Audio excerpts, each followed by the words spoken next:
ఉన్నాయి sir units. అందులో one of the scheme is 5 lakhs unit cost తోటి boats ఇవ్వచ్చు సార్. ఆ 5 lakhs యూనిట్ కాస్ట్లో 33 feet బోట్ వస్తుంది, 150 kgs నెట్ వస్తుంది, 5 horsepower మోటార్ వస్తుంది సార్. అవి తర్వాత మోపెడ్స్ ఇస్తాము, తర్వాత ఆటోస్ ఉన్నాయి, వెహికల్స్ ఒక 20 to 25 lakhs కాస్ట్ తోటి వెహికల్స్ ఉన్నాయి సార్. ఈ వెహికల్స్ అంత కాస్ట్ కాకుండా చిన్న వెహికల్ యూనిట్ కాస్ట్ అనేది ఒకటి ఉంటే ఒకటి బాగుంటుంది సార్. అదే 10-12 lakhsది అదొకటి యూనిట్ కాస్ట్ ఒకటి చేంజ్ కావాలి. తర్వాత బోట్స్ కూడా ఇన్స్టెడ్ ఆఫ్ 5 lakhs కాకుండా 1 lakh, 2 lakh, 3 lakhs ఉంటే వాళ్ళందరూ కూడా తీసుకోవడానికి వీలు ఉంటుంది sir. Then anybody you can raise your questions, then they will write down. మీరు రాసుకోండి డిపార్ట్మెంట్స్ అని చెప్తాను నేను ఎట్లా చేయాలనేది. టైం తక్కువ ఉంది కాబట్టి అందరిని చెప్పనండి, దానిపైన కామెంట్ చేస్తాను. సార్ బాపట్ల సార్, సో బాపట్లలో సార్ సూర్యలంక బీచ్ మరియు Chirala beach is already famous sir. కానీ సార్ ఇప్పుడు NH-167A is nearing completion. Day by day we're having more footfall sir. రేపు మహానగర అమరావతికి Suryalanka is the nearest beach sir.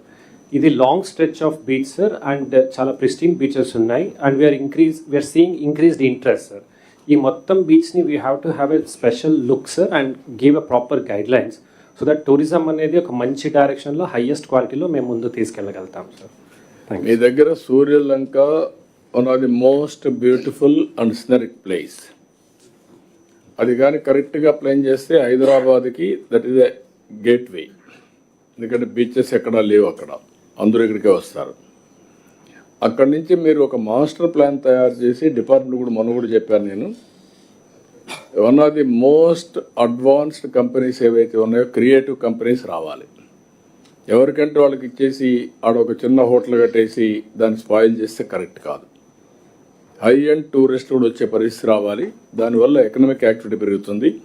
నేను నిన్న కూడా చెప్పాను, మీరు వర్కౌట్ చేయండి దానికి, అప్పుడే ఇది సాధ్యం అవుతుంది. సార్ NH-167A సార్, అది చిరాల రామాపురం బీచ్ అని, it is going up to the beach sir, 0 point. That stretch around 4 kilometers also highest potential is there sir. నేను ఏమంటానంటే మొత్తం ఆ ఏరియా అంతా తీసుకొని బీచ్ దగ్గరికే రోడ్డు పోవాల్సిన పని లేదు. నేషనల్ హైవే నుంచి మనం రోడ్డు తీసుకుంటాం ప్రాపర్టీస్ డెవలప్ చేసి. ఎక్కడైనా సరే ఇంటర్నేషనల్ టూరిజం అంతా అట్లనే ఉంటుంది కాబట్టి మీరు వర్కౌట్ చేయండి. అక్కడ ఎంత ల్యాండ్ అవైలబిలిటీ ఉంది, ఎంత సూటబిలిటీ ఉంది, మీరు కలెక్టర్గా మీరు వర్కౌట్ చేసి టూరిజం డిపార్ట్మెంట్ మీరు స్పెషల్ ఫోకస్ పెట్టండి ఈ క్లస్టర్స్ కింద. Will do it. సార్ నమస్తే sir, Sathya Sai district sir 2 issues sir. Sir veterinary వైపు నుంచి సార్ మాకు సత్యసాయి డిస్ట్రిక్ట్కి సెక్సాటెస్టమిన్ 100% ఫ్రీ ఇచ్చారు సార్. అండ్ అది పబ్లిక్లో కూడా ఇది season sir, we're going to achieve 100% target sir. అయితే సార్ ఇక్కడ మాకు 34 వెటర్నరీ అసిస్టెంట్ సర్జన్స్ వేకెన్సీస్ ఉన్నాయి సార్ మా జిల్లాలో. అది లాంగ్ పెండింగ్ ఇష్యూ ఉంది సార్. అండ్ రెండోది సార్, మనకు సహజంగా బ్యాంక్ లోన్స్ ఏదైనా తీసుకోవాలంటే